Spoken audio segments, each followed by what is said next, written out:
And welcome to another exciting episode of The Energy That Surrounds Us. I'm your host, Michael Koff, and today we are actually going to have this episode being pre-recorded in full disclosure, as my guest is in Australia, and with the time frame, I could not ask them to sacrifice a morning. So, out of the kindness, we are pre recording this. So, those of you in the chat room, when this is live, I hope you will take that into consideration and won't feel like we're neglecting you in any way. But with that housekeeping out of the way, I am happy and excited to introduce our guest, George Mitrovic. Hello, Michael. How are you? I'm good. How are you? Rearing and ripping and roaring to go. So, for those of you who haven't seen you in a podcast or read your many, many books, would you mind introducing yourself to everyone? Hello, girls and boys, ladies and gentlemen. My name is George Mitrovic. I live in Australia, which is a nightmare to do podcasts and interviews with because we always stuff the times up, but it always works out in the end.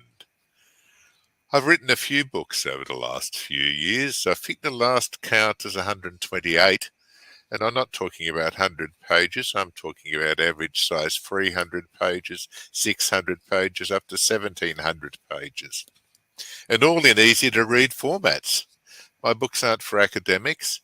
They're for people who want to have an understanding of the weird, the wonderful and mysterious. I've written more on Bigfoot than anyone else in recorded history.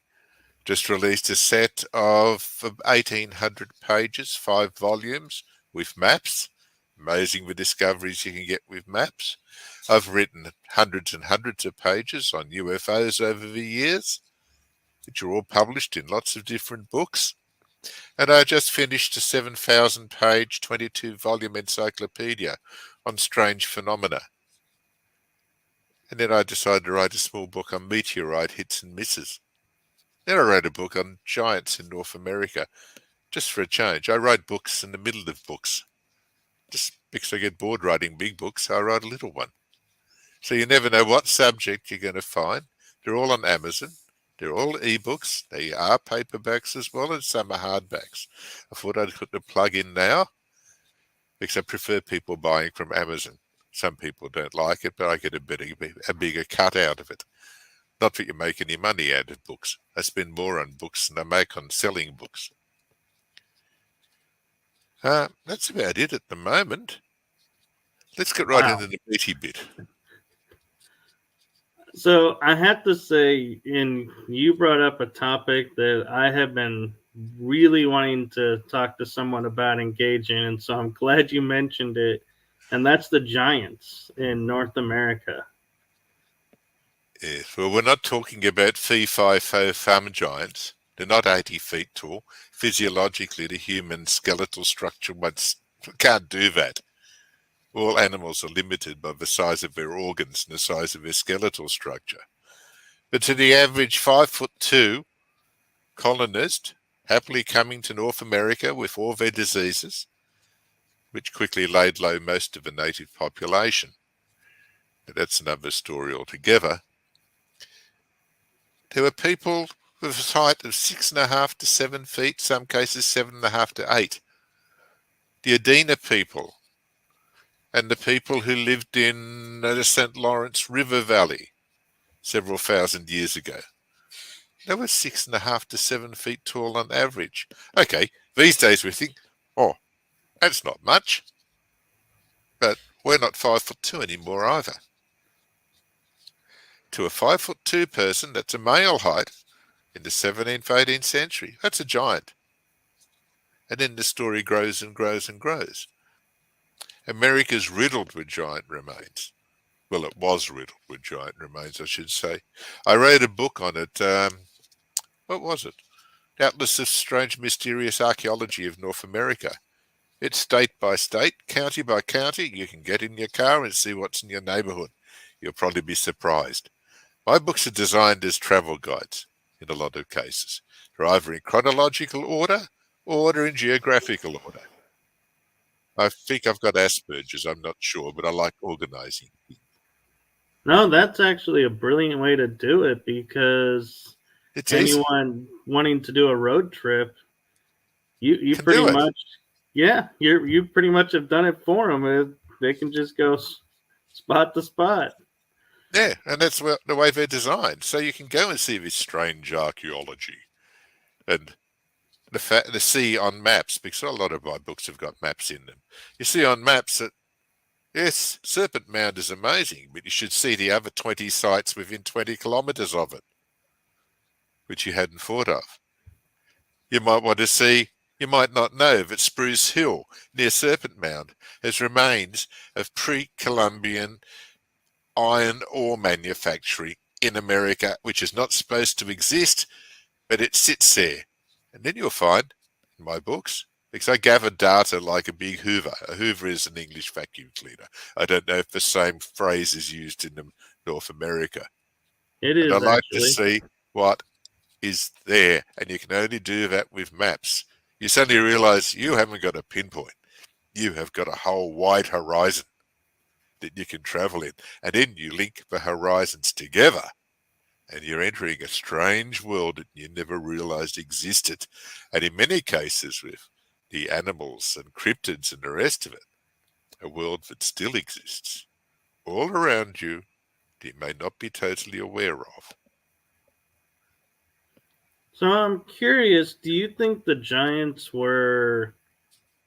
just naturally were here walking around, or do you think they're from like inner Earth and come up and every once in a while? Well, I'm not a follower of inner Earth, heaven forbid, and don't start hissing at me now. I won't respond. I was Oh referring no, more to it's some of your totally fine. listeners. Giants are all related. Okay, some would say there might be the Elohim that are mentioned in some versions of the earliest parts of the Bible, the sons of God.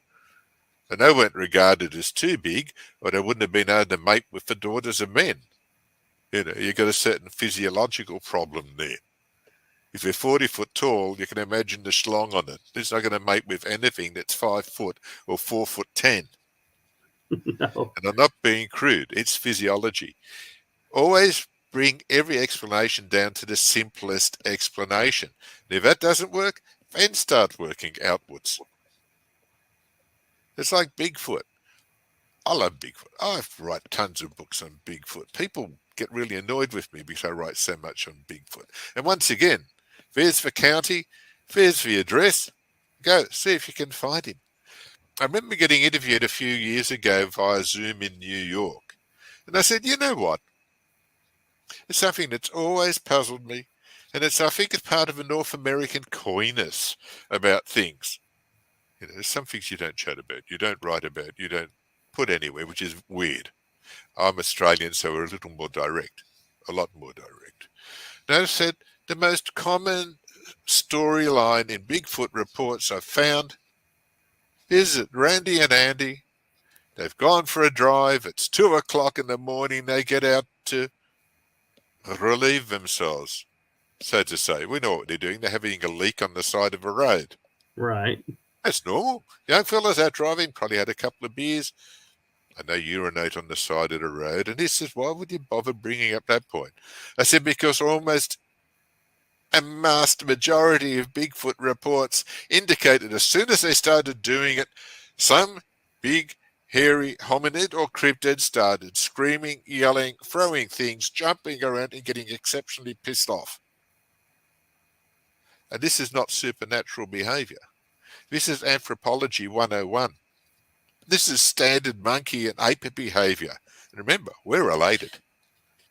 No matter what we think, even if part of our ancestry comes from outer space, we're still a simian of some type, even though we call ourselves Homo sapiens sapiens.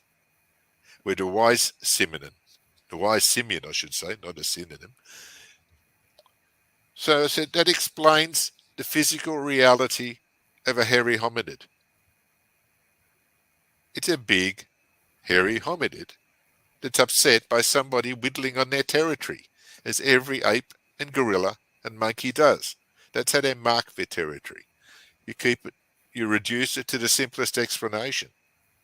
They also go a bit weird when people are courting in the woods as well, which is another wonderful euphemism. We know what they're doing, and it's not studying for their SATs. You do that at home with decent light and on your own. Once again, you go to the zoo and you look at monkeys, and if you see one or two doing the wild thing, usually two, you sometimes see one, you'll sit the rest watching. It's standard simian behavior. We have to gain this understanding of a very intelligent creature that lives, as far as we know, on all the inhabited continents of Earth. I'm not going to bring Antarctica into this. I don't know. There's no research done on Bigfoot in Antarctica, but I'd say with nothing to eat there, there's a good chance that he or she is not there.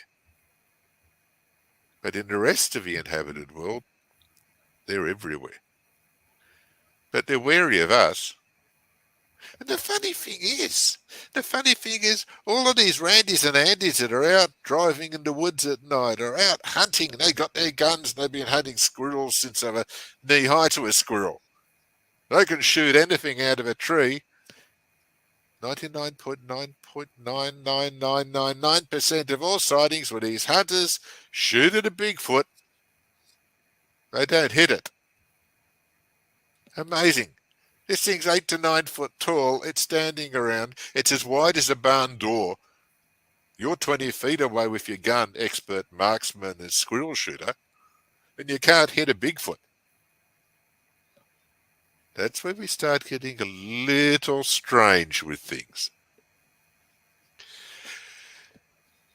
Are they an earth simian, or are some of them not earth simians? After all, we've got Native American traditions that state that Bigfoot and his like, the Wendigo, etc., come from not quite here. They aren't from Earth. And then you've got weird reports. Okay, when I do Bigfoot sightings, this is a sighting of a large, hairy hominid. I ignore the surroundings. I ignore the storyline. October 1954, France, during a huge wave of UFO sightings. A UFO comes down out of the sky. Plonk. The door opens. Somebody is descending. It's not 6'6" Orthon from Venus with the long blonde hair and the dazzling purple cloak. On 6 occasions, it's 4.5 foot tall and it's hairy, with big eyes. Okay, figure that one out. As far as I'm concerned, it's still a Bigfoot sighting. And these started occurring again with full-size Bigfoot creatures in the late 60s in Pennsylvania, around Uniontown. Shared hallucinations? Or what? But there's still a form of Bigfoot. 3 types, maybe. 3 types, maybe. See, I only stick to observations. Observations and the times and dates they're observed. How the human witness transfers that into their reality and then transfers that reality to us is the unique part. Am I rushing ahead, Michael? No, actually, you're right in tune with where I am, because I was sitting there thinking as you were talking about the Bigfoots, going, so do you feel, I feel like they're interdimensional or alien species that comes here and visits. That's why we can't always find their home, or any, like, they're the best guests to visit the planet because they never leave a trace of them behind. They clean up after themselves. But as you were describing, I was like, man, you just answered that question. I have a bad habit of doing that. And then when people think they've got the answer, I usually come along and destroy that answer. I've had that people write that about my books. That I give them a proposal and they find they actually agree with the proposal, and then I tell them why that proposal still needs to be worked on. It's all ongoing. No, Research is always ongoing. it is, and I love how you go about your investigations, and how you discern what information is valid versus, yeah, you don't necessarily need that. And going back and like saying, sharing that, they were urinating, it's like, yeah, most people would leave that out because it's like, well, we don't need, but that's part of the story and that's It's a huge part of the part. experience. And so it's like we can't leave that out. And We can't because, leave out any detail. Any detail. We can't start censoring our own reports and the people's reports. It is the report. Because the report itself is subject to interpretation by the witness. But the time and place isn't. The time no, and place are objective. The report, whether it's UFOs or Bigfoot or Virgin Marys in trees, why they like trees, I've got no idea. No, I said like caves, especially the blue Marian ones, the ones with the blue cloaks. Why they like trees and caves? Buggered if I know. But it's interesting once you start looking at patterns of occurrences and leave out the actual occurrence. You start getting a whole different world because you I only have agree. time and place. And it's interesting you mentioned the cave with the Mother Mary sighting because what triggered in my head was, well, the resurrection of Jesus. He was in a cave, so to speak, and when they moved the boulder, he was gone and he was seen outside. And it makes me wonder if the cave is like a symbol of like a portal. And so they just appear and disappear, and that's why we're seeing them in caves is we're seeing them where they're entering our area or our vision field. Your portals are like that. I've spent since probably 1970, well before you were born, working on portals. I've written a 1,700-page book on portals I published in 2012, which I started in 1972 in a chronological order, which is always challenging. So you get to any year and say, gee, that's what happened here. And that book was so complex it had latitudes and longitudes for every single sighting in it. It was actually designed for computer systems that didn't exist yet, where you could go through the book choosing patterns of what you wanted to look at. Patterns of latitude, longitude, month, time, place, type of phenomena, activity of a phenomena. Bloody hard book to collate. Because every time you entered a new addition to it, it took half an hour to update it because this is in the pre-computer age. You had to update every single same identifier in the entire book to that point, and then on again. It's enormous, but it was designed to look at patterns. It is, and I like how you brought up looking at the patterns because when I was on Andy Decode's show, uh, one of the viewers asked me about the cryptid dog man because he's supposed to be prevalent in my area. And I had said, honestly, I had never heard of him. And I went in, deep dived the dog man, and found all this research and all this data. And when I finished and made a video of it, my determination was there's no set time, there's no set season, there's no set anything that I could say these are the conditions to guarantee you're going to see a dog man. And so, have you come across that in your research where the information is so random, like the sightings are daytime, nighttime, hot, cold? So there's like no, oh, they definitely don't like this, so don't go looking in this time frame. Well, I will agree and disagree at the same time. Yes, they don't really give a rat's whether it's snowing, raining, or whatever's happening. They're not too concerned with the location. And remember, a lot of the witness observations are observations. They're subjective, as I said, with every type of phenomena, but they're not objective. Objectivity is time and place. In 1992, after 20 years of research on my maps and things, I was introduced to a Pasteur Prize-winning physicist in Australia, and I asked him a question. I said, I've got thousands and thousands and thousands of pages of data from 1800 to 1976, 77. And I said, I believe there's a pattern to it. I can't verify it. I'm not a mathematician. You've been recommended to me because you're one of the best mathematicians around, being a physicist. So what we did was I used to go to his house 2 or 3 nights a week. He was 30 miles away, down in Wollongong. I was in Highlands, then in Mossvale, on the east coast of Australia. And I entered data, all the latitudes and longitudes I'd collected, starting at 1800 to 1977. It took about 8 weeks, until 2 o'clock in the morning, basically, on the nights I went over. Yeah, thousands and thousands of times and places, but no mention of the actual phenomenon. I thought, if there's a pattern to this, it indicates something real.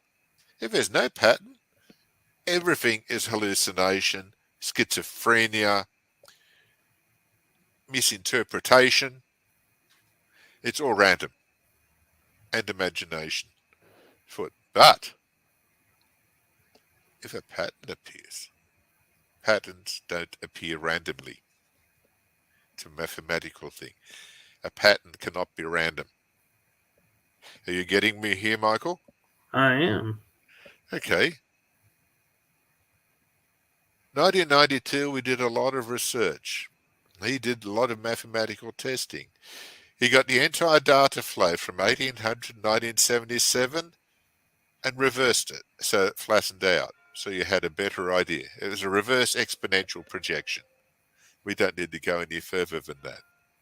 And it started showing movements. That was interesting. Because before that, before I'd met him, where are we? I don't know if you can see that or not.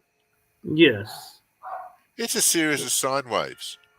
The one here, and the one here, I forget these things reverse, is North America. This is 1800 to 1977. This one along here is 1897.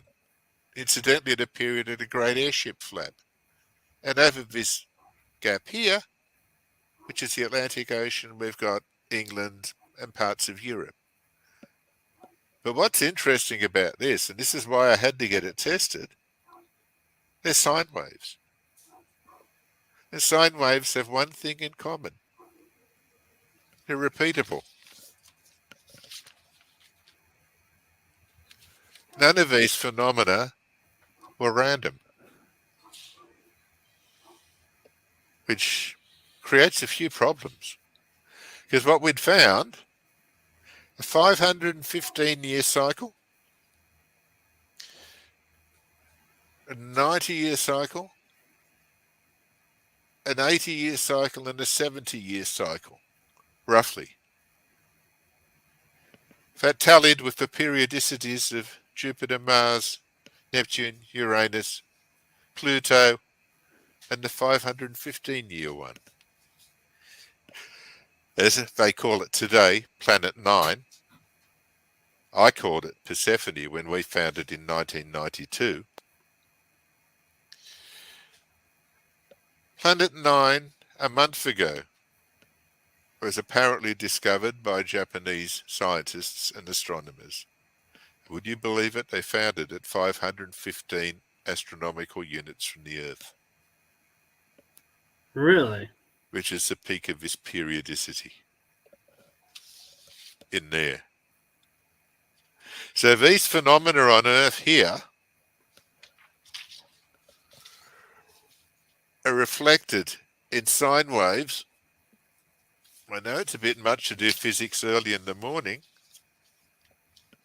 But, little things like, God, these are just simple little graphs. They're periodicities, all found from this stream of data. I mean, they're beautiful. All different lengths. And where's the big one? Aha. That's the 515-year one. Wow. So, Mathematics can prove anything. right.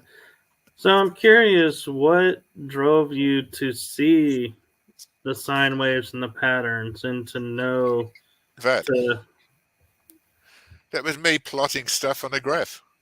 I had lots and lots and lots of them, but I got the shits and burnt most of them. That one managed to escape because I was getting nowhere with them. It's all got patterning, the whole lot of it. The whole multiverse we have has got right? patterning. It's just in my mind. I'm sitting here picturing, writing all the data and plotting everything. What triggered in your mind? Was it like just like saying? Was there like an inner voice saying there's something here, Yes, and you just were driven, or did you like I, just happen to glance down and go, "Wait a minute, I need to get I, this confirmed"? I. What confused me very much so when I started reading books like the Yandi Letters and other books like that when I was 7. After I had already started reading books on archaeology when I was 4. I've got a remarkably high intellect. They reckon it could be 205. So I analyse and process data pretty quick. Mind you, I have no idea how to open a screen door, but that's normal for me. I was looking at lots of this stuff and reading lots of stuff on UFOs and monsters and Bigfoot and ancient weird archaeology and mysticism and you name it. And I thought, hang on, why is it we have a mountain here and at here, in this same locality, we have a group of people and they're happily sitting around singing Kumbaya or God knows what. And suddenly, down comes the UFO. Once again, the hatch comes down, but it's not a Bigfoot this time. It's Orthon from Venus. And his name appears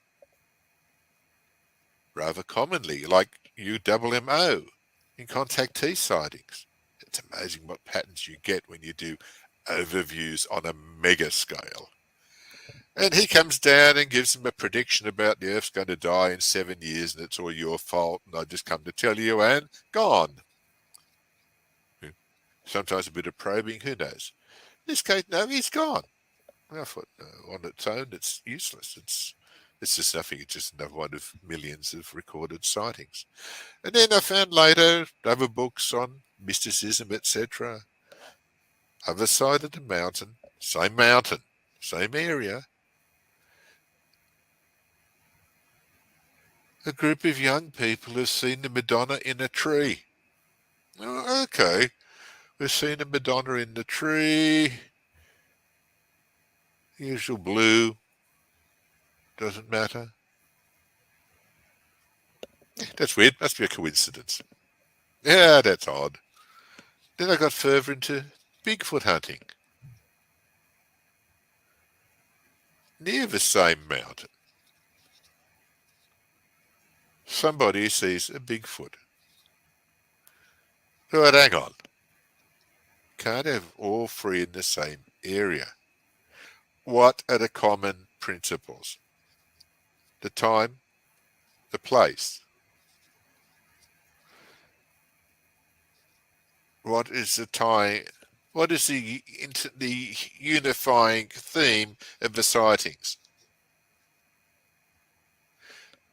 Religion, in the case of the Madonna. Hunting, in the case of a Bigfoot. New Age techno dreams, in the case of Orthon from Venus. It's starting to get a little weird. So I continued researching and reading and writing and taking notes. I had this is pre-computer age, remember, we're talking 60s. I had boxes of printer's type, without the printer's type, but the boxes. They're long and skinny things. And I'd go through my books and I'd write down the time and place and the phenomena in whatever alphabetical section it went into. Where it occurred, it went into that section. Happened in Aberdeen in Scotland, goes into A. Zanzibar, Z, whatever. Whatever geographic locale I found would go into these boxes. Those boxes eventually became computer data sheets on very primitive black and blue and green and black screens, the old CGA screens that were 4 inches by 4 inches. And really interesting to work with. Very simple computing. And it kept growing, and it must have kept growing here. Too many synchronicities to be random. And that's how we ended up with those graphs. Those sine waves, all the different sizes, they travel throughout the multiverse. I'm not just sticking to a universe, I'm saying multiverse, because the entire multiverse is created by sine waves and harmonic resonances. And I'll give you a simple little lecture as well. Not a lecture, really. I've tried to work out the mechanics of it all. Okay, we have solid. It just sits there. Subatomic structures barely doing anything, just sitting there. Okay, fine, we all know that one. Or I hope we do. Liquid, yes, it's gotten excited. It has gotten excited. It's starting to move. Yeah, we know that, idiot. I'm referring to myself, of course, to the questioner. And then we got gas. Everything's flying everywhere. It's expanding. It's running. It's doing everything. Okay, they're the free states of matter. Except there are 5. Number 4 is plasma. Not blood plasma. Plasma. No. It exists in the center of a nuclear eruption or explosion. The components of the atom are at such a state their magnetic bonds have been destroyed. They are free matter, but moving at such a rate that they're beyond gas. And then something that puzzled me for years and years and years and years was,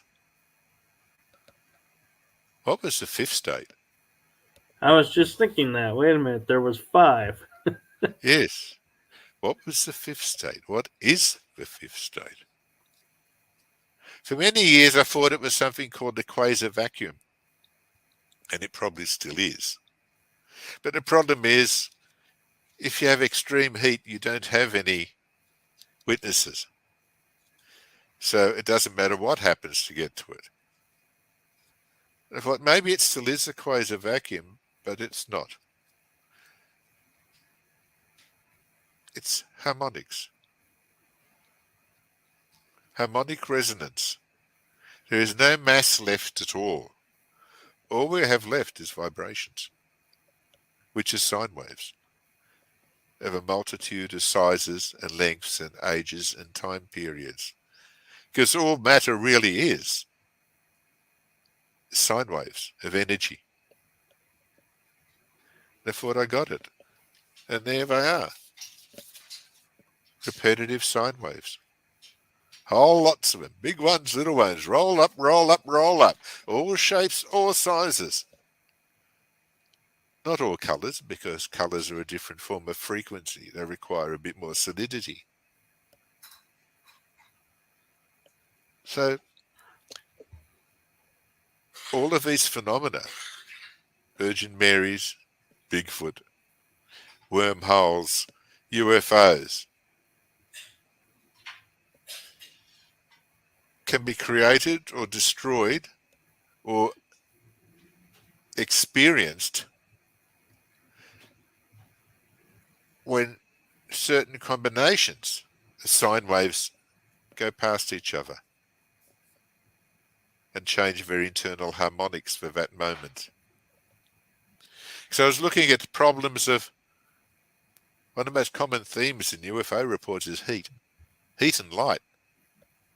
You get so many reports of people getting clear conjunctivitis from looking at UFOs. They're getting sunburned. We're talking energy source here. Heat generating, very high level energy source. Well, hang on. What is this heat? After all, we see them in the sky and they're a light. It's still a heat generating source. But what sort of heat is it when from out of it it lands in front of you and beings apparently come out of it and in some cases do very weird things with you. In other cases, do totally stupid things with you and around you. As I was discussing a few months ago, it could be as banal in the multiverse of travelling through it as two kids in mum and dad's second-hand UFO coming to Earth for a visit, pick up a cow or something, and crashing through a billboard. After all, when you're zooming through the multiverse, you might not know where your portal is opening. And there's a billboard in front of it. Or a building.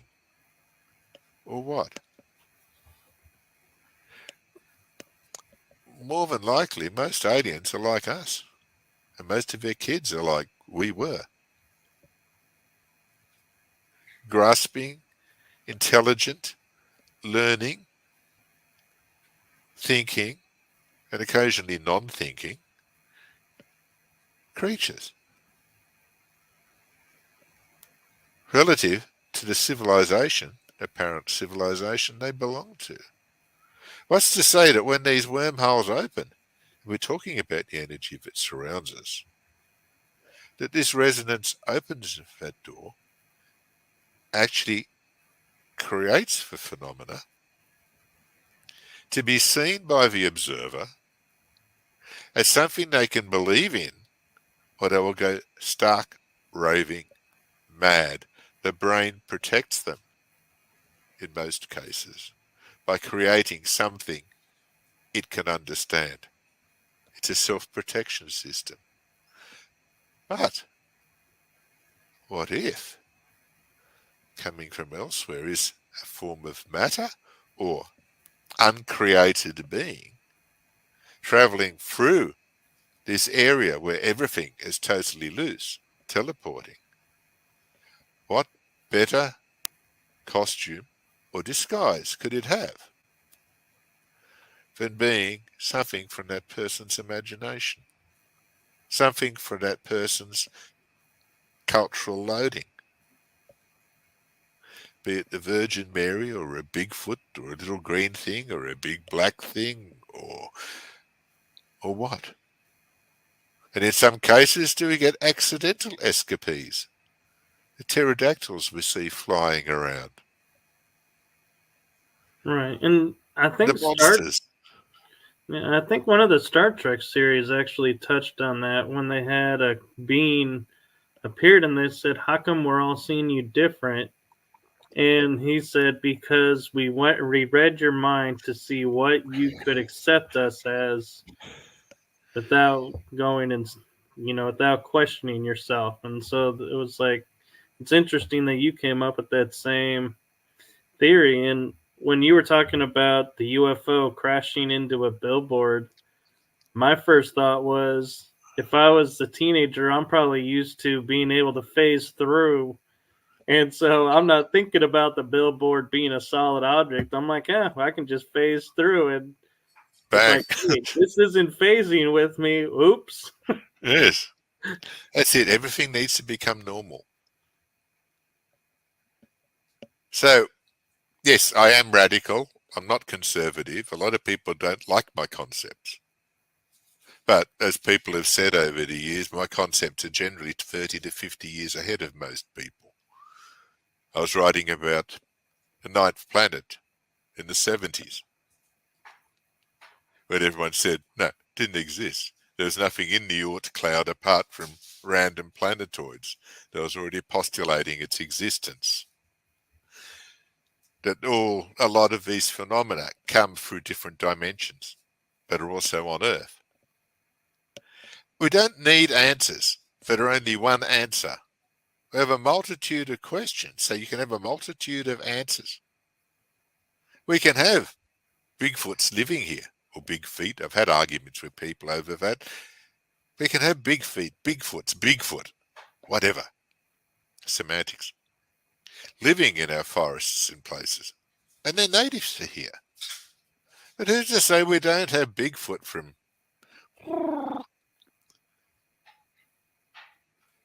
that aren't really Bigfoot, that are camouflaged for travelling here because they're a great disguise system. You can have Bigfoot wandering around, looking around, seeing what's going on, and apparently not dying or leaving bones anywhere, but oh, what, it's a minor technicality. Can't find elephant bones either, so they're not unreal.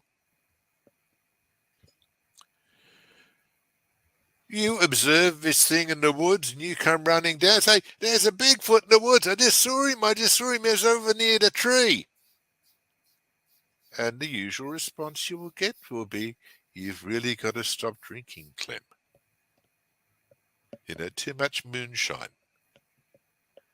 Just piss off. Because a fantastic disguise is the most unbelievable disguise. Because people will say, that doesn't exist. Can't be that. Can't be this. But you start amassing thousands of them. You see that series of red books behind me? Yes. 22 volumes, 7,000 pages, 1600 to 1999. Strange phenomena including Bigfoot, UFOs, Virgin Marys in trees, lake monsters, sea monsters, flying big birds as I call them, not the yellow thing from Sesame Street, and lots and lots and lots of others. It's the largest encyclopedia on strange phenomena ever written. I wrote it earlier this year, along with, I think I wrote another 8 books. And I'm doing a big series. I like to stop and write a different book just to sort of freshen up.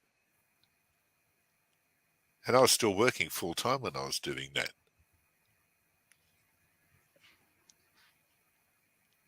It's a lot of data.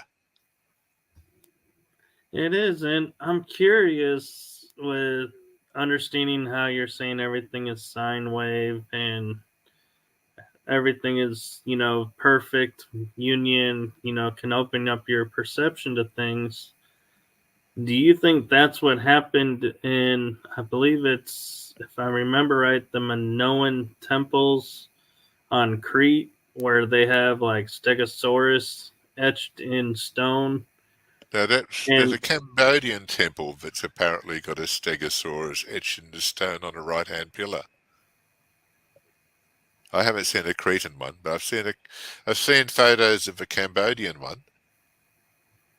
It's a lovely Stegosaurus because you can tell by the beautiful ridged plates on the back. yeah, and I think they had other dinosaurs too, and they were like just little images surrounding this doorway.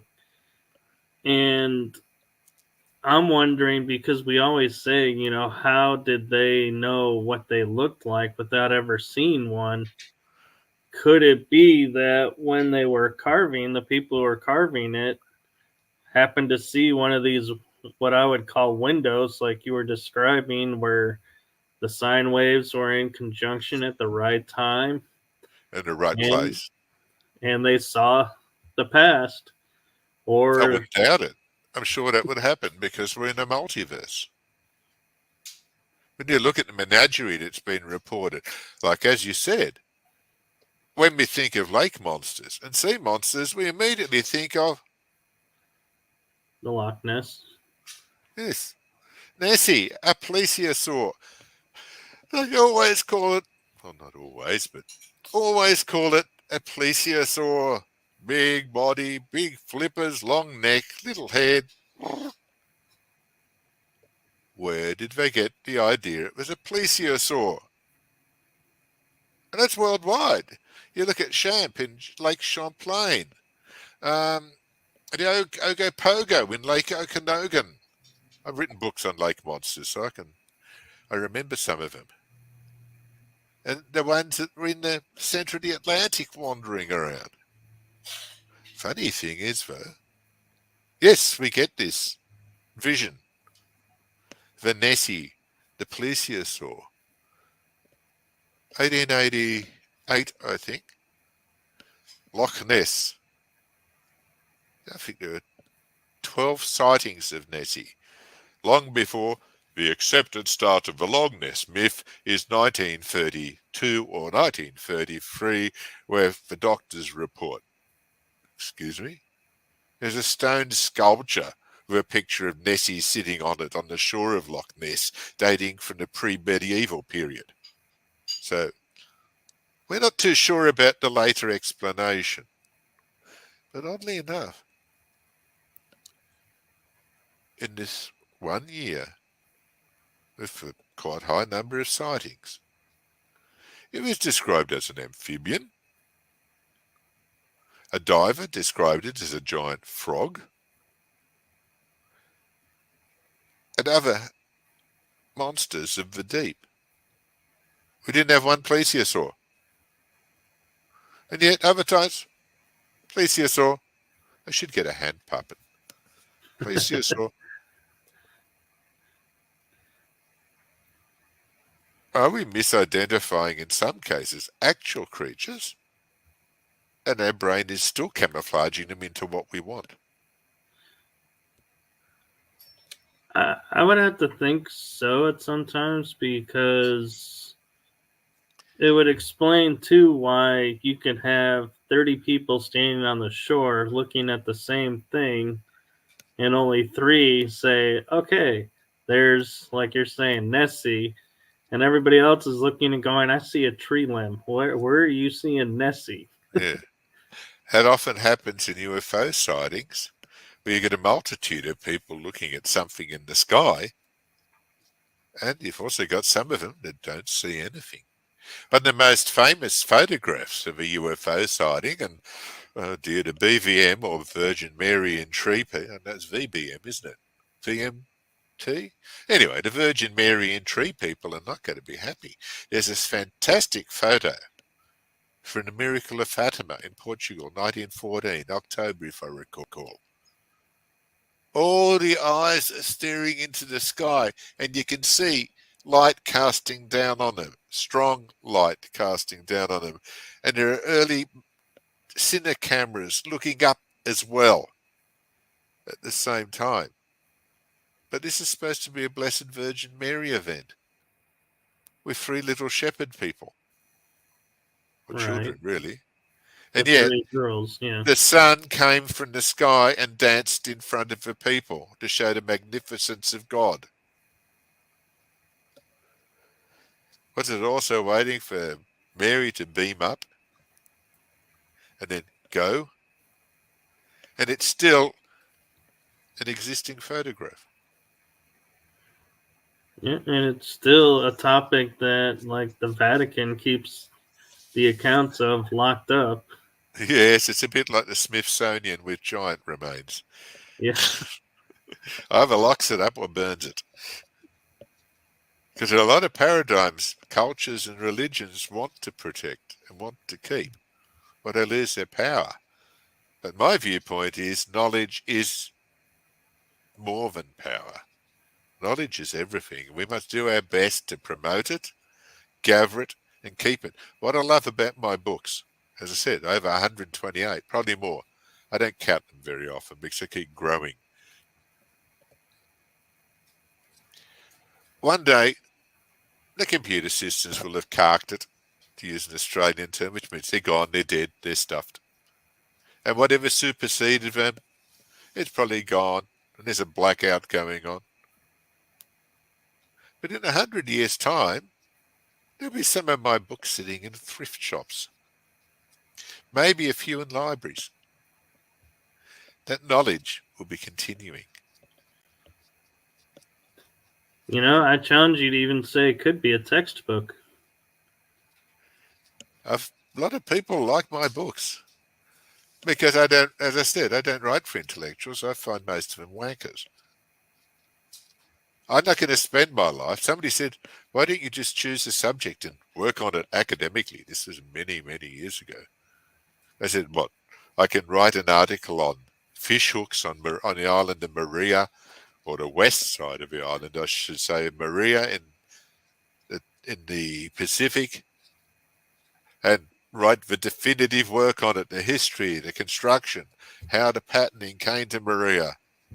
The only person interested in that book, though it would give me tenure at a university for years, is the other silly old bastard on the other side of the island who's stating that the fish hooks are slightly different.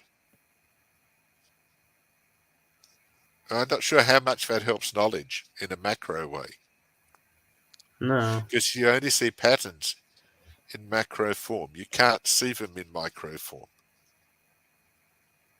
One has to gather data, compare it, analyze it, see the trends, see the themes.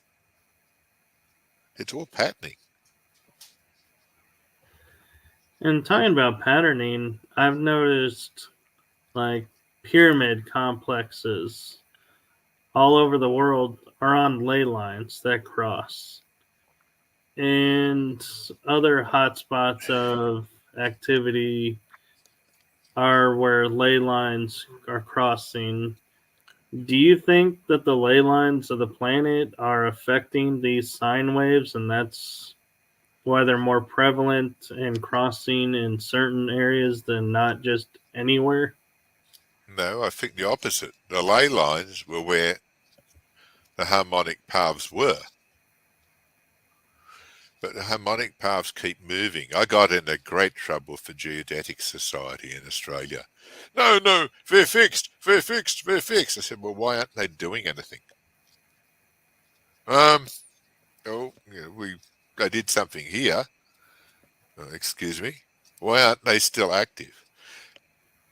The Maya and the early Central American cultures moved their main temples or rededicated a new temple on a different site every 56 years because they believed the energy lines were moving.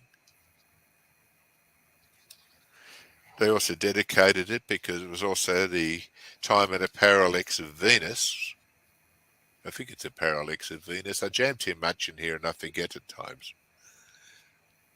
It's to do with the perihelion of Venus. Anyway, Venus was said to be the destroyer that came every 56 years to Earth to wipe it out. And so every 56 years they would dedicate new temples, sacrifice thousands of people in a traditional rip out the heart, chuck them down the stairs, put the skull in the rack. Which people are, oh, horrified, that's horrible, horrible. We cannot look at it through that culture's eyes. We looked at it differently, but the subjective part was they moved things. They stated that these energy areas move. Like I said to people, you can sit in the main tomb of if it's a tomb, in the middle of the Great Pyramid of Giza, and what are you going to find? You're going to find yourself bored shitless. Because nothing is happening. It has not reached another time again. Another grid of coordinates that are moving down to it.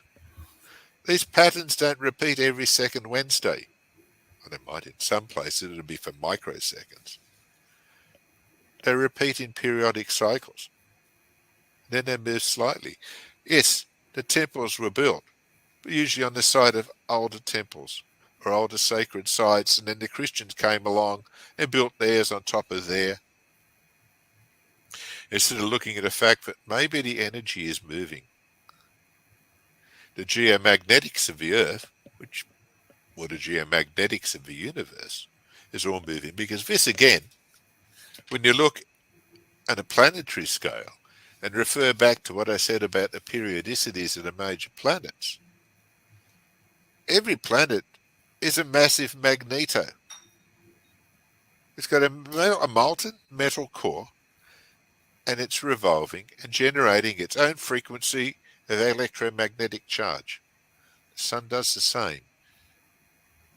Every planetoid does the same. So we're looking at a pinball of different frequencies, electromagnetic frequencies occurring, and then micro frequencies to go with it. Research in schizophrenia. Bless you. Research in schizophrenia. You're salting the dogs on me. Yes, not the first time. Research on schizophrenia shows electromagnetism in a lot of cases causes of visions and sounds. Now he goes outside. That's right. My cat usually sits behind me. Some cases he's come up on the desk, but, well, she, I should say. But she's asleep at the moment somewhere. No, she's not even there. She's in one of our other beds.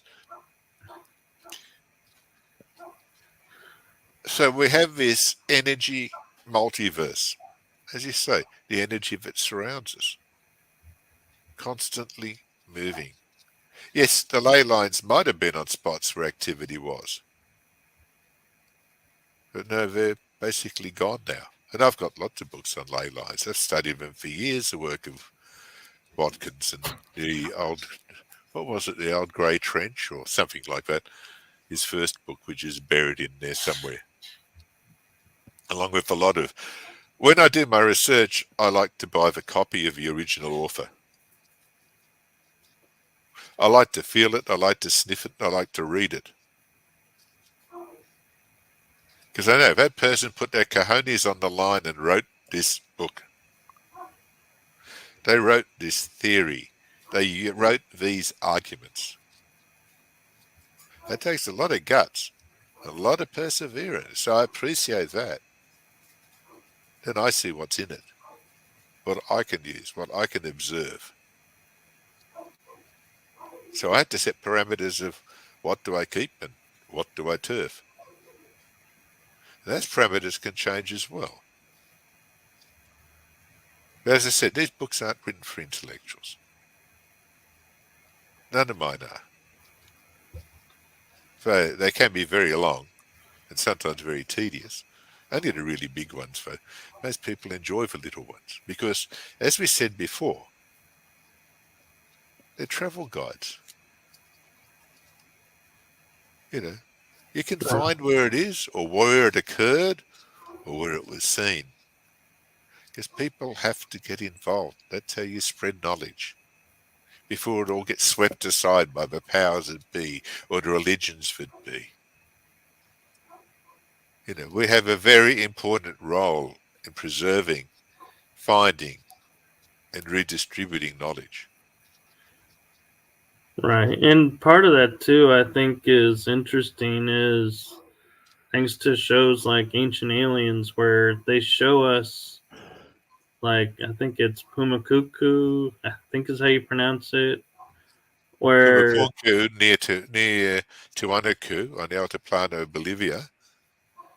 Yes. they have all those blocks that are perfectly cemented together without cement, laser cut in a way that every person I've talked to that's in that field says we have zero capabilities of making that happen. And so it's like, we need to, like you're saying, before it disappears, because the powers that be are making everything disappear, share that information is out there. And I was surprised to learn that there's even a spot where they have a wall that goes like this and has a bend in it where the rock was bent. Solid rock. I was like, how do you do that? Lots of theories about the rocks. I get into arguments about rocks. Like people go on, what about the Great Pyramid? And I say, so what about the Great Pyramid? No, you can't have that regard about the Great Pyramid. I said, the average rocks of 2.5 tons. Okay, that's a reasonable sized car. Yes, well, and you got a pyramid. Pyramids are universal because they're easy to build. They don't fall over. They're shaped like that, so they don't fall over. And you just keep adding bits till you get to the top. Herodotus mentioned a thing like a kangaroo crane moving the rocks. I mentioned years ago that there were canals leading to the bases of the pyramids. We know what the quarries are, but it's only a 2.5 ton rock in most cases. Look at how the Egyptians moved their obelisks. Obelisks are hundreds of tons, and they're big, and they're actually brittle. There's still some dead ones sitting in quarries near Aswan in Egypt. They floated from upriver, and they erected them. But how did they do that? They say, well, next time you're in the centre of New York or Sydney or London, go and see Cleopatra's Needle. They're called Cleopatra's Needle in every major city because they were taken from Egypt and taken to the major cities, and it wasn't aliens building them. It was us. We re-erected them. We put them in the centre of parks and intersections. They all came from Egypt. If you want to talk about big rocks, okay, big rocks I love. Think of Baalbek in Lebanon. Baalbek was an out-of-the-way, non-trade route site in southern Lebanon. Southern Lebanon? Yes, in the Bekaa Valley. It became the site of the largest Roman temple in the world, the Temple of Jupiter. Its columns were 20 metres high each, on top of a massive base, a big rectangular base that was about 20 metres high again. Some blocks up to 1,000 tons in it, in the actual base, and in the quarry a couple of miles from Baalbek. We have such things as a stone. How can we really call it a stone? We have a rectangular carved rock, still with its spine underneath it. If you don't know primitive rock carving, the spine is the last thing to be cut. It's what joins it to the earth. This is the Hajara Hubla, the star of a pregnant woman. She weighs 1,600 tons. She's pre-Roman. No one knows how old she is, and in the last 10 years, we've found 3 other stones of the same size buried next to her. They were obviously intended. Actually, go to Google. Go to Baalbek. Look up Hajar al-Hubla, Hajar, Al-A-L, Hubla, Hubla, and you'll see the biggest slab of rock you've ever seen in your life. Forget the pyramids. This took technology, and a technology we have no idea about. The legends of Baalbek, as it's named after the god Baal, the lord of the sky, the lord of earthquakes. The lord who came to Baalbek, landed at Baalbek, and took off in flames. Sound like somebody we know. Some technology we know. These are the mysteries. These are the archaeological mysteries I love, because they are truly unexplainable. No one knows how these mega rocks were moved. And there are lots of pickies of them on the internet. And that's just one thing. We really have an amazing world around us. Wake up, Michael. Oh, I'm awake.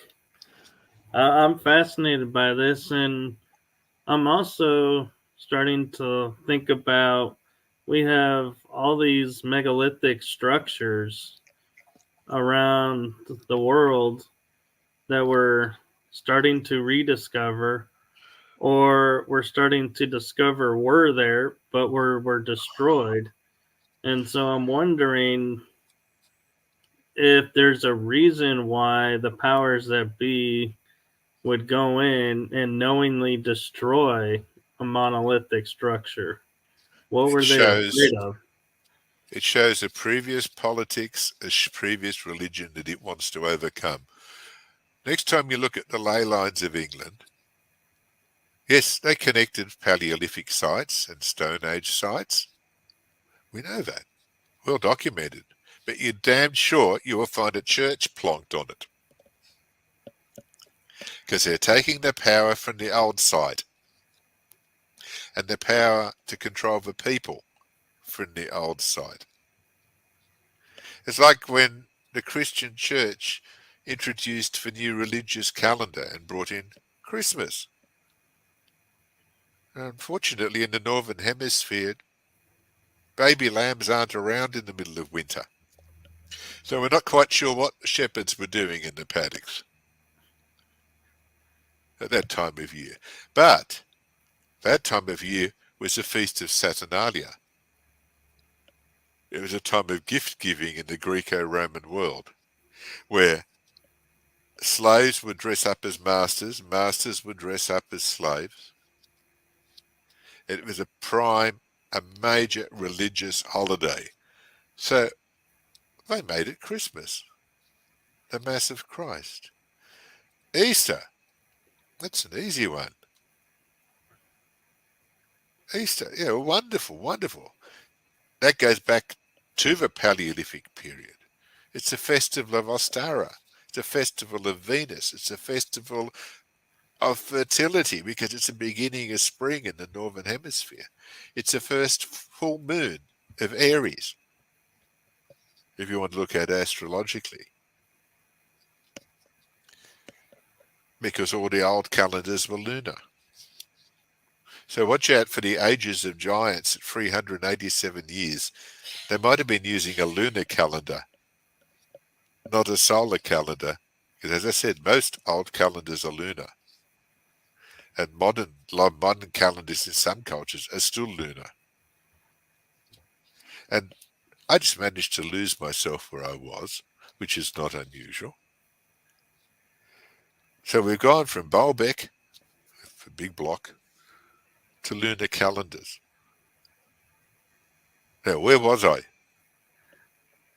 Uh, well, I kind of was following you, and I wasn't, and following you, I was starting to question. Another question came to mind, like you're saying, the lunar to the solar calendar. How we had an existing calendar of time, and then switched to the Julian calendar, or the Julian to the Gregorian calendar. The Julian to the Gregorian. Mr. Julian And left gaps of 5 days every 4 years, which stuffed up the seasons because their calendar kept moving. Originally, calendars, like the solar calendars of Stonehenge and other sacred sites, showed when to plant, when to reap, when to fallow. I think with the Egyptians it was arising at a Pleiades constellation was the time you sowed everything, and the setting of the Pleiades when you reaped it. right, and there was It's all a cosmological clock. Time, the measurement of time is a measurement of movement. There's no other reason to have it. Because without movement, there's no time. It doesn't exist. It shows in a regular manner that, yes, we can do this. But if a calendar is getting out of kilter by 5 days, well, forget it. You end up with summer theoretically in the middle of winter. Because the calendar's telling you it is. Right. And there was originally 13 months, which I'm curious why, the significance of 13. And then the reason our months are all out of order in terms Is is because because when the Gregorians took it over and eliminated a month, that they rearranged the names, and that's where we are today. And that's why that doesn't make sense, some of the names. they didn't want the lunar calendar to be recognized as a lunar calendar because it belonged to older religions. The Hebrew calendar is lunar. If you look at the progression of the main feast days, they're always different. The Islamic calendar is lunar. The Christians decided they want a tidier version without the moon in it. Lunar calendar's great. That's 28 days a month, 13 of them. I think you get 1 day increment every couple of years. But no, Mother Church didn't want it. So we've ended up with this rather messy Gregorian thing, because it's actually 365 and a quarter days, and the mayor had worked it out 2,000 years ago. It was actually, I think, 4.3261, but don't quote me on that one. They're really good with mathematics. They're amazing. They invented the concept of zero 2,000 years ago, but why would they invent a mathematical concept of zero? That's used in binary mathematics. That's a good point. And as far as we know, there was no binary No, language back then. no, and yet they say some languages seem like. I was reading an article in an obscure book a few years ago. I don't have it. I had a copy of it and it sort of disappeared or went or got buried or something. And it said that the early language of Tiwanaku, prior to the Wari or Hawari people living there, who are mainly mentioned as the builders of Tiwanaku and Pumapunku and other cities in the area. And it's a high-swept desert. Their language is binary. Why? Is it a vestige from times past when the gods appeared at Titicaca, when Pumapunku was destroyed? Even the Incas state that their first gods, Manco Capac and Mama Oclo, if I remember rightly, appeared from the island of the sun when the sun came down to earth in Titicaca. They needed subjects. Here we are. It's like Quetzalcoatl and Kukulkan and I think it's Vukubka and a lot of the Central and South American gods. Yes, Quetzalcoatl is the feathered serpent that came from the sky. But in the oldest legends, the feathered serpent that came from the sky and destroyed the sacred land, the motherland of Atlan. Can't even name Atlan. It sounds like Atlantis. It sounds like Aztlan. It sounds like Atala. I read books on this years in the 80s on similarities of names used by ancient cultures. And then I find, where are we? Oh, there you are. Ah, hello. Meet my friend Sekhmet. I'll bring her closer.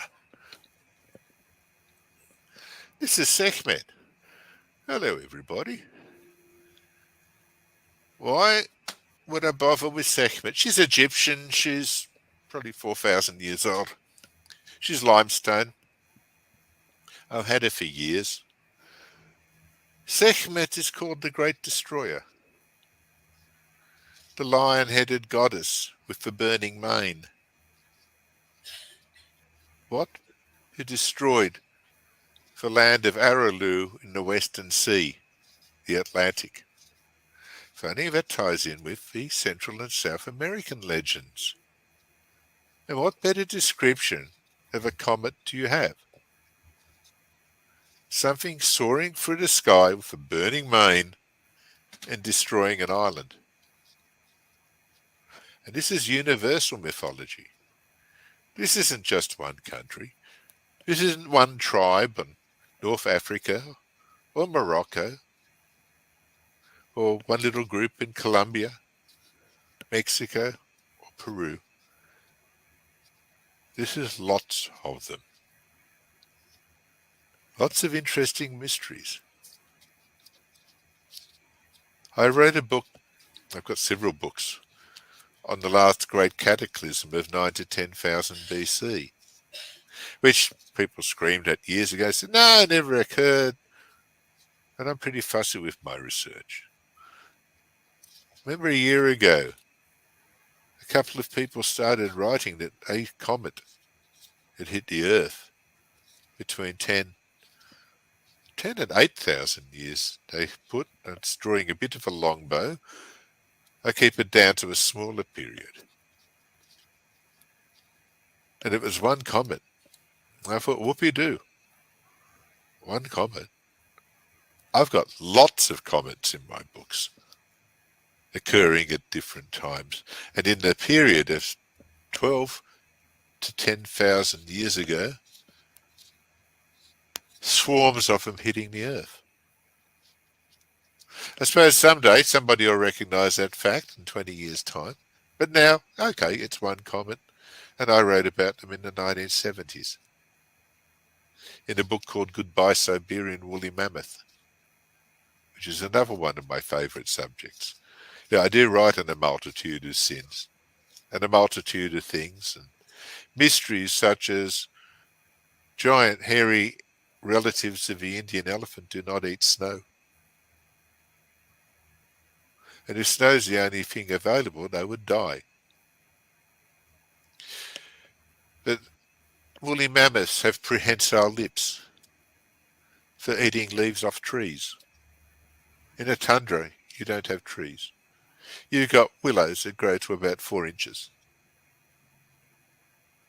And when we found remains and still find the remains of a woolly mammoth and the woolly everything else that used to live up there, woolly rhinoceros, mastodons, they're caught up in a mass of mud and dirt and broken tree limbs. Funny, we're supposed to be on a savanna, on a tundra, and mud. And they're disarticulated in most cases, as if a massive mudslide came along like a razor blade and cleaned the top of the earth.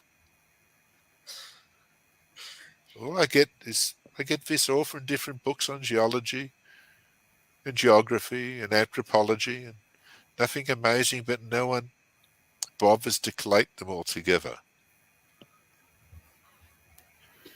We have amazing events happening on this planet over the vast bulk of time. I wrote a history of comet and meteor impacts on the Earth. It's only 700 pages from the beginning. I wrote that an interesting discovery I made, this is years ago I wrote this thing. Just collating data, as always, from all the recognised sources.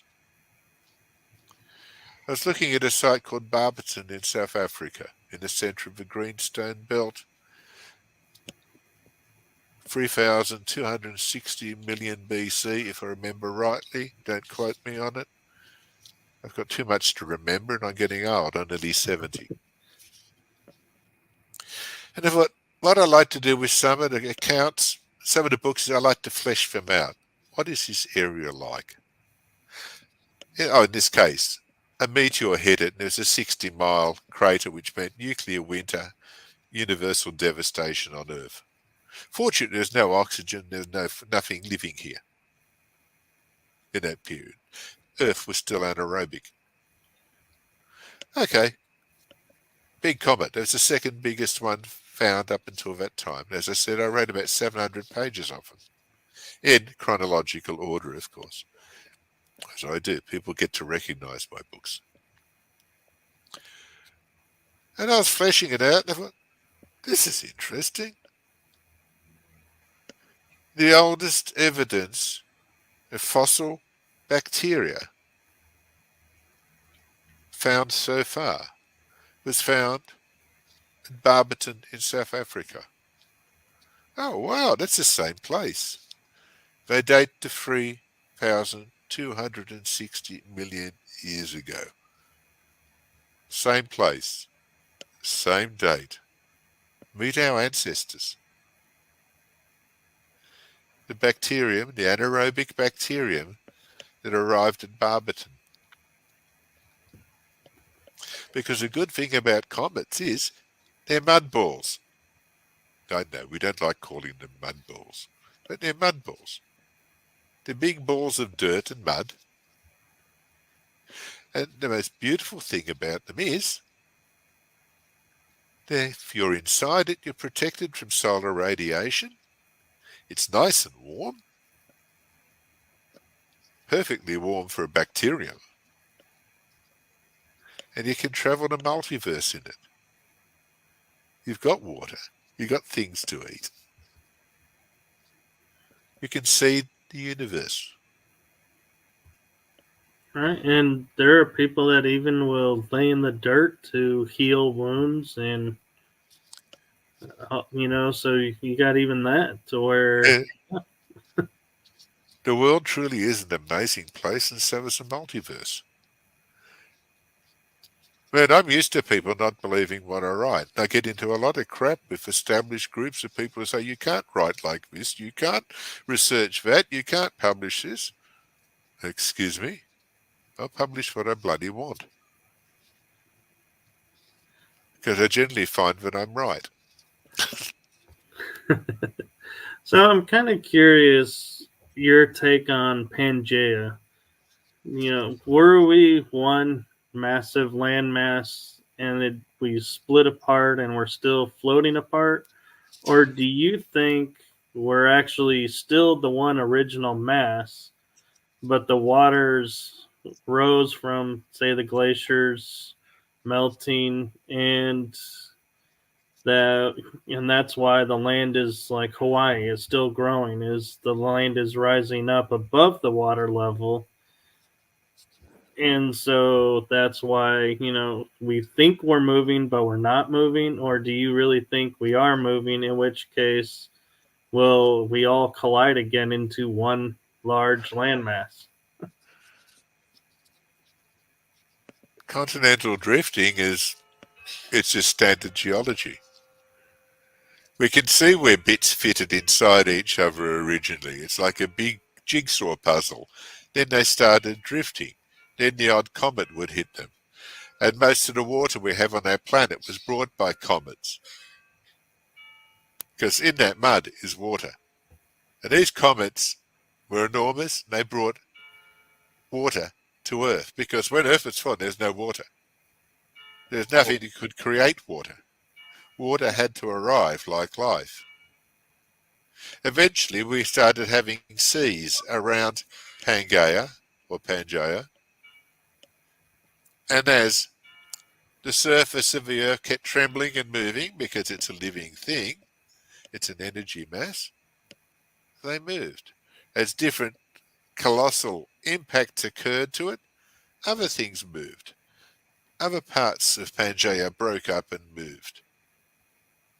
We also have the mass impact apparently that created the moon. Established science still believes we had an impact with the Earth in the early days when it was still hot and bubbling, basically. And that impact liberated a vast mass of Earth, dirt, from the Pacific Ocean region, or where it would be now, and cast it into space to become the moon. Other people disagree. I've read books that the moon is actually a large satellite. It's been brought into our orbit to watch us. So you've got to watch out what's happening on the dark side.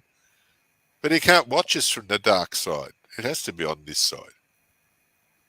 So I sometimes think it weird, but why would you put your watching space on the opposite side? But maybe I'm too simple and can't work out their concepts yet.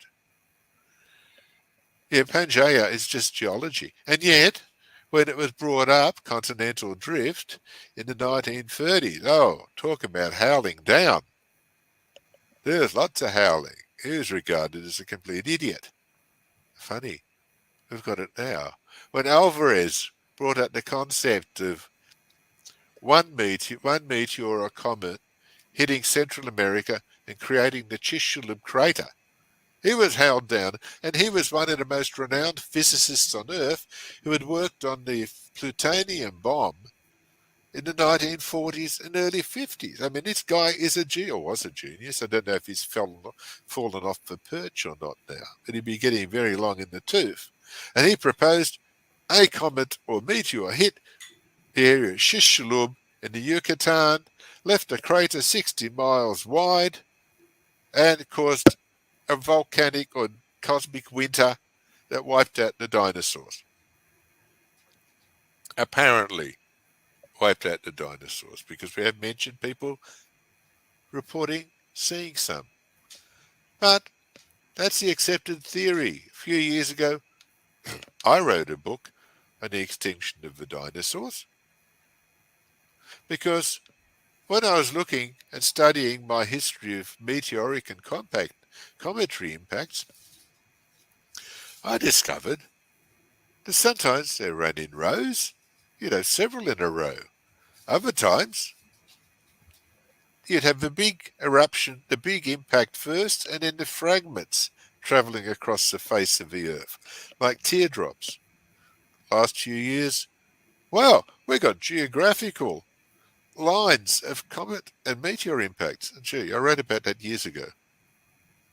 We have teardrops, they're called now. Yeah, well, the same thing. For Chicxulub, they look at tiny little Chicxulub. They don't look at the Cuba crater that's 500 miles across next to it. They don't look at the Shiva crater in the Indian Ocean on the east coast of Africa that's about 1,000 miles across. They don't look at the fact that when you run a curve from Shiva through Cuba to Chicxulub, it's a long teardrop. First impact, larger pieces, smaller pieces, and allowing for, and the geologists hate me for it, which is all right, I don't like them either. I worked out, I did the average of when they recorded events to be. Remember, when they wrote down that this erupted here or this struck here, they would have anything from 50 million to 500 million year error factors. I wish I could do that, but I can't. But I found when you worked out the average of the error factor, you suddenly had these lines of impact. You suddenly have these teardrops of impact. And in this case, you have several impacts at the same time that wiped out the dinosaurs. We'll see what happens next. So I'm kind of curious, talking about like impacts. Could it have been a meteor strike bringing water, or do you think it was glacier Cometary strike. melting that caused Glacier, the flood, the Great Flood, and the stories? glaciers came later, Okay. much later. As well, had to have water first. You need oxygen first before you have water. Oxygen, water, H2O, hydrogen and oxygen together. Most of the water has arrived. You have periods of cryogenic Earth where the entire Earth is covered in ice. It's a big ice ball. And people often wondered, how did the ice start retreating? Because technically it gets colder and colder. It will continue getting colder and stay that way in space. There's no insulation, remember. But I showed in my, when the sky crashed down, that's it, that climatic ages, glacial ages, extinction events were caused by comets or meteors.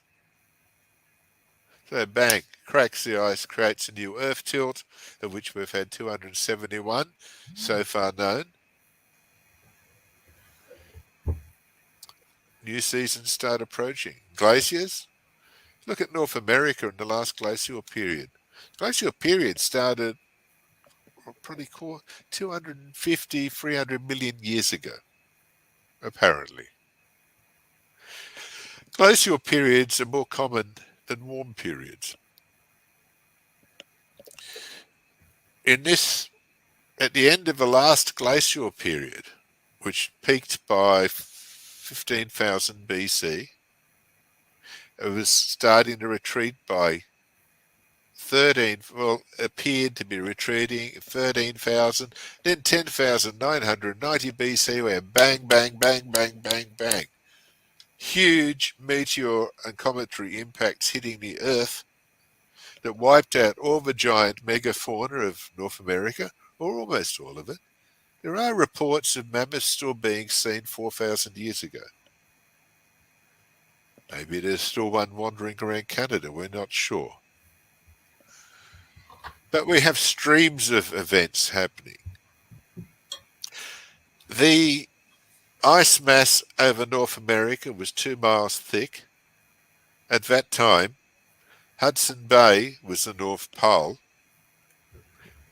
which with the impacts coming from this direction, shifted everything 27.5 degrees, so that the North Pole ended up near Greenland. And in that time, all the mammoths and everybody who was in the temperate regions here, on the side of the Earth, went they're snap frozen like Edgel's peas. That's why they still got buttercups and flowers sticking out of their mouths. Why they still got the same thing and leaves from oak trees and lime trees in their bellies. Because their actual space moved 27.5 degrees. And these impact events, one of which hit Hudson Bay, and if you look at the east shore of Hudson Bay, it's a beautiful half circle. You start looking at different areas, you start realizing these are meteorite hits. These are cometary hits. And at the same time, that half circle was formed that crashed through the 2 mile thick ice mass covering the top of North America and Canada. Or should I say United States and Canada. Ice fragments started flaring out and crashing out from the eruption and hit the Carolinas, Georgia, Virginia, north of Florida, parts of Wisconsin, part of Wyoming, out west, in a large arc based on Hudson Bay. And these craters are elliptical. The northern or northwestern ones, depending on where you're looking at it from, but the top ones have virtually no lip. The lip is at the bottom because the projectiles that came crashing down came in at low angles, scooted out the soil, scooped it out, and created the embankment on the opposite side. These were ice masses from the Great Explosion. Then, these ice masses have crashed everywhere in a circle around Hudson Bay. The great 2 mile thick ice mass is collapsing its river via I can't remember the name of the bloody river that runs into the ocean in between Washington and Oregon. Mississippi we've already done. We've done the St. Lawrence, the Columbia River. I think it's the Columbia River. Columbia or Colorado? This is the one between Washington and Oregon. Not the Cascade, but those rivers there, all this ice started running out. Well attested, geological fact, scientifically proven, in that period around 10,900 BC, world sea levels rose by 300 feet. That's a great flood. All of That our is major a great flood. cities are port cities. Gone. Most of the areas of vast masses of population live. Continental shelves. Gone. 300 feet. 100 meters. Some say 400 feet. That amount of water released by meteoric strikes. But it's an accepted fact. For some strange reason, the water filled the earth. The only way water goes up and down on earth generally is if glaciers start being created, sea levels go down because the water and ice is going into the glacier. If sea levels are going up, it means the glaciers are going down. That's when the warm periods occur. This was the start of a warm period, the present one we're in. So the odds are we're getting a cold period coming along. This warm period is just pretty well normal. But I won't say much more than this warm period is being manipulated by politicians and others who wish to make a lot of money and power out of it. Right, the weather wars. But it also, what you're saying, kind of makes sense of when I went on a trip into Alaska. I mean, when we look and think of Alaska, we think of the land of kind of like Iceland, ice and snow, which I say Iceland because of its name, but it's really Greenland. That's the land of ice and snow. Well, it wasn't either, but we'll continue. Right. But that there's a rainforest in Alaska, which totally blew my mind when I was there because we always think of rainforest in the hot areas like Costa Rica. And so it was like, how do we have a rainforest in a land that's surrounded by snow and ice? We've got the same in Tasmania. Cold climate rainforests. And also, Alaska was never covered by glaciers in the Ice Age. It was on the rim. And as for the story of people coming over via the Bering Strait 13,000 years ago, excuse me, they waited till 13,000 years ago to cross the Bering Strait, which was a wilderness. It was then called Beringia. It was above sea level. If you're sensible, you cross the Aleutians. Seawater's down 300 to 400 feet. Well, actually, yes, down from now. So you got huge land masses crossing the Pacific from Japan and East Asia. It's all different ways. You got less sea. People can come from anywhere. The latest theories are that Magdalenian people from Europe and North America went to South America, to Brazil, because it wasn't that far. It's different when there's no sea, or very little. Right. And You know. I mean, we even have coins from the Phoenicians of the Mississippi Valley. So how Oh, lots. I, how did they know? I read, I'm going to have a book called, and I love it, it's one of my favourites. It was a hard book to write. It's called Pre-Columbian River Explorers of North America. Yes, it hasn't got counties in it, it's got rivers and lakes. Because the ancients used rivers, lakes and seas as highways. Too expensive to move freight overland when you haven't got much to move it on. But you got a big enough raft, you can move a lot of crap and a lot of trade goods. Interesting fact. What I did was I started northeast coast of Canada, went to the major river areas where we had found remains of Viking, Roman, Celtic, Phoenician, Judaic, and others visiting North America, and followed up to the final find at the top of that river or creek that was joined to it and back again. And we continued along, and then we went up again and continued along. And the Mississippi, people don't realize, or maybe it just had been brought to their notice,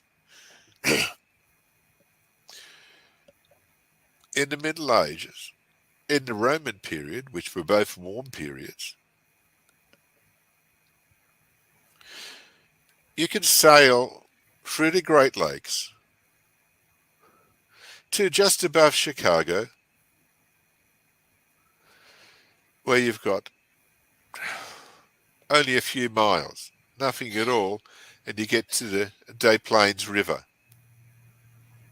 Des Plaines River goes to the Illinois River. Illinois River goes to the Mississippi River.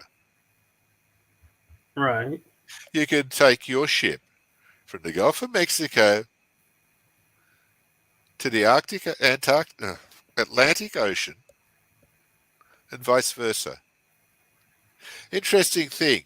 I love archaeology. It's my favourite subject. The copper mining that occurred in Michigan and Isla Real and Presque Isle in Lake Michigan and in the Great Lakes, the biggest copper mining centres on Earth, where the best grade copper was found, mined in industrial quantities. Everyone down tools around 1500 BC. This is North America. Down tools, gone. Tools are still there. Picks, shovels, ingots, raw copper. Do you know an interesting thing about 1500 BC, Michael? Oh, like you, I've studied a lot of history, and I'm like trying to narrow down what one thing you'll be pointing out because I'm like, there's so many things that were happening. It was the end of the Bronze Age in Europe. Bronze is created with copper and tin, sometimes with zinc, to harden it a bit better. The Iron Age started. There was no reason for the Phoenicians and Minoans and the others who sailed the Atlantic to go and get the copper from North America, because there was not enough copper at Great Orme Cave in Cornwall. I think it was Sinma in Israel, or some of the mines in southern Turkey, to supply the amount of copper needed for the Bronze Age, because everything was made out of bronze. It all came from North America. Both things stopped at the same time on both sides of the Atlantic Ocean. Supply and demand. Yeah, and I love that you point that out because a large debate between the UK and the US, like especially in the paranormal field, is they feel the UK has much more history to it because it's been documented and going back in time. But I love how you're pointing out that America was just as old historically as UK. It's just we've not been allowed or for some reason don't share that yes, we were mining copper and we had Building civilization cities, here. mining copper, trading with ships. I'll give you a little story. You know of Louis Leakey, the great anthropologist and paleontologist? Yes. Okay. His discoveries in the Rift Valley, the Great Rift Valley in Kenya, basically created paleontology. He found what are now termed as eoliths, little microchipping tools. His wife found Lucy on the first Australopithecines. They found the remains of people in the Rift Valley, and that rewrote the textbooks. The different ages of hominoid and humanoid evolution. And we shall all lay praise upon the great Lukey. and I don't disparage his work at all. He went to Calico in California late in his career. He was already an older man by then. So he knew everything about everything to do with paleontology. And he looked at an excavation at Calico in California and another one I can't remember the name of in Texas. They're in my books. He said these are eoliths from 250,000 years ago. And the American scientific and paleontological establishment that still pushes the story that North America was first colonized in 13,000 BC put their hands up in horror and shrieked and said, "You're mad, you fool, you don't know what you're talking about." And this was the world's greatest paleontologist. That's story one. Story two. In Europe, you mentioned earlier in the program, we got cromlechs, we got menhirs, all over the place. And what do we call them? Cromlechs and menhirs and dolmens. But when we find them in North America, and there are lots of them, especially on the east coast, do you know what we call them? Glacial erratics. Excuse me. They're all dolmens, menhirs and cromlechs in Europe and North Africa and England and Scotland and Wales. You get to North America and the east coast, they're called glacial erratics. There's a beautiful example of one just outside of the old fire station at New Salem, I think, in New York State. Been very well visualized over the years and recorded. And it's a gigantic rock sitting on top of three little rocks, and they're perfectly triangular mathematically, as are a lot of the dolmens on the eastern side of the Atlantic Ocean. But the theory is with glacial erratics is when the glaciers came rolling down and the glaciers swept the ground like razor blades, which they did in a lot of cases. How the hell didn't they get rid of the three rocks underneath when the big rock landed on them? Right. Excuse me? How do you explain at Hueyatlico in Puebla State, south of Mexico City, we have mammoth remains? And a little hunting note, all you hunters that have been trying to get Bigfoot after squirrel shooting when you were young, you can only throw a spear into a live animal bone for it to penetrate. Remember that. Live bone only. Mammoth bones is Hueyatlico, 250,000 years old, with stone spearheads inside them. Modern science says, no, wrong, misdated, forget it. Okay, well, you find later mammoths for me, which we can shoot spears into.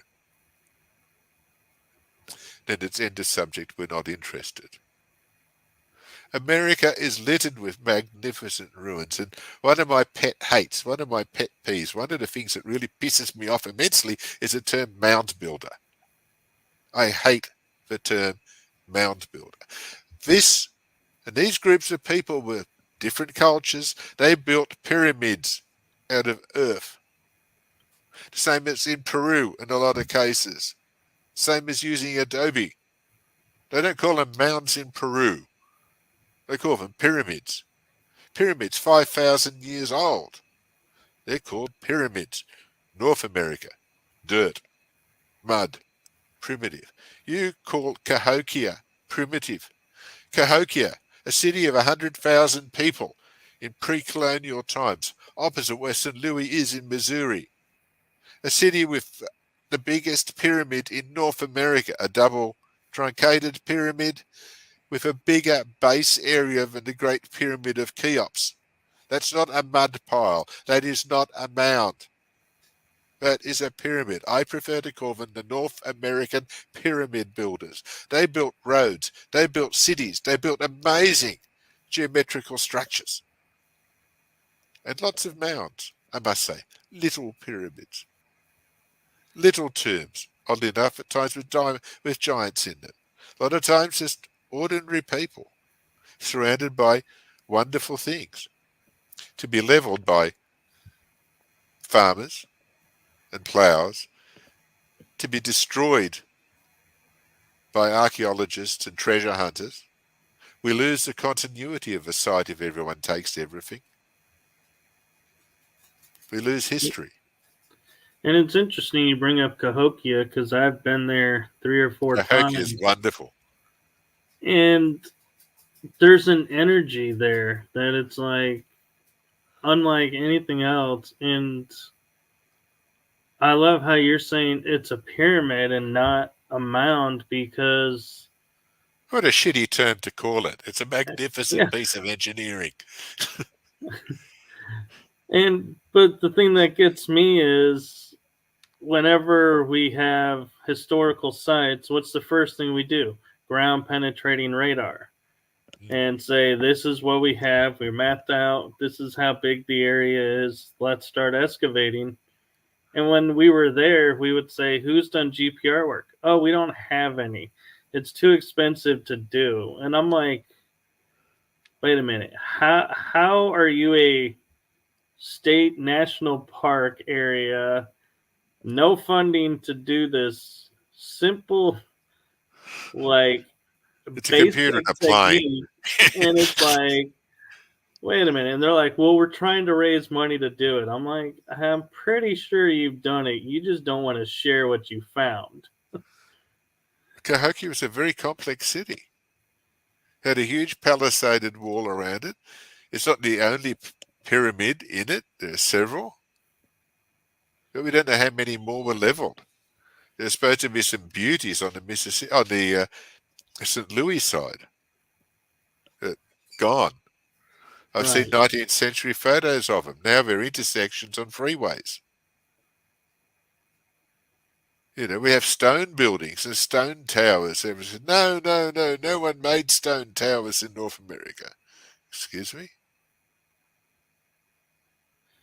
See, and I can't help wonder if, because if we were to say to some, people, you have pyramids here, people would flock to it and it would become untouchable ground, so to speak.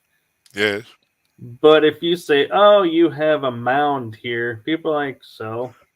Yeah, And pile I of shit. think Who that's why cares? they called them mounds, is because they knew people would not be upset if they were destroyed. Yes, and to make sure people didn't care. That these are the major religious centres of earlier cultures. Mm, Because they wanted the myth of the great wilderness. That we can take all of this because no one owns it. In Australia, there's a legal term called terra nullius. Means the land is unowned. The British government imposed that on Australia with its rediscovery. Lots of people discovered it over the years by Captain Cook in 1770. But it meant that any existing inhabitant had no title, which means they couldn't go through the courts eventually to fight for it because there wasn't one. Very clever English legal thinking. And yes. North America, they wanted the same thing. As the plagues they brought wiped out North American inhabitants, native inhabitants, they started bringing in the great myth of the wilderness. The unexplored wilderness, it's there, it's for you. Just go out there and grab it. Don't worry about them. We'll just shift them again if they survive the plagues. And the great myth of the wilderness grew, and the wilderness appeared to have grown. The established farmlands of the east coast of North America became wilderness because no one was maintaining them.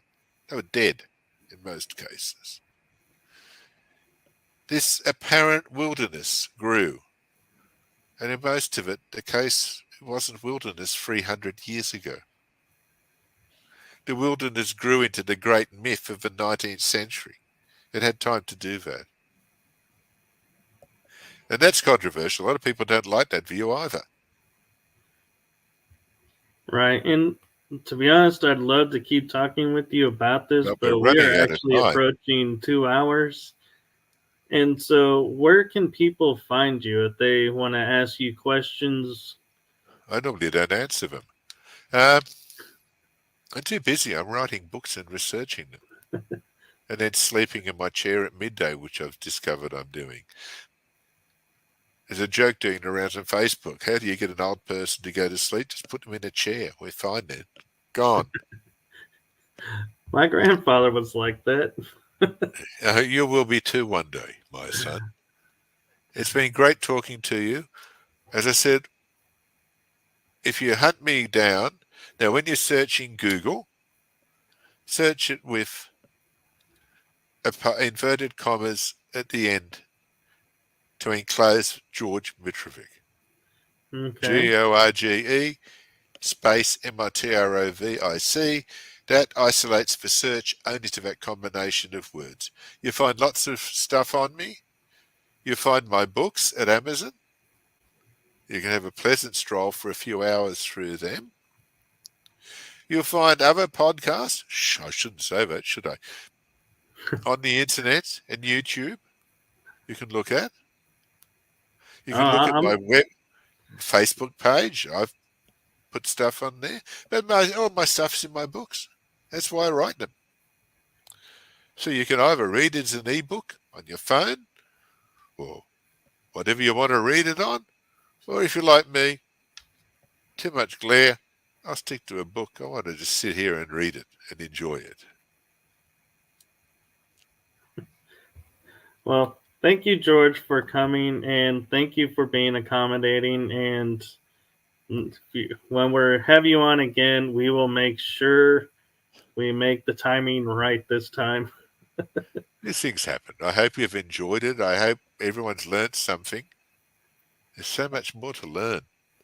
There is, and I'm wishing we had more time, but unfortunately, the iceberg is, as we say, we've clipped the tip, and there's so much more underneath yet. But we'll have to have you back on to continue. That'd be lovely, thank you. Now, has anyone woken up yet? Oh, okay. so, Yeah. so, from our show to you, everyone, have a blessed day, evening, afternoon. Thank you for watching. Thank you for having me. I Thank look you. forward to talking to you again. Okay. Bye-bye.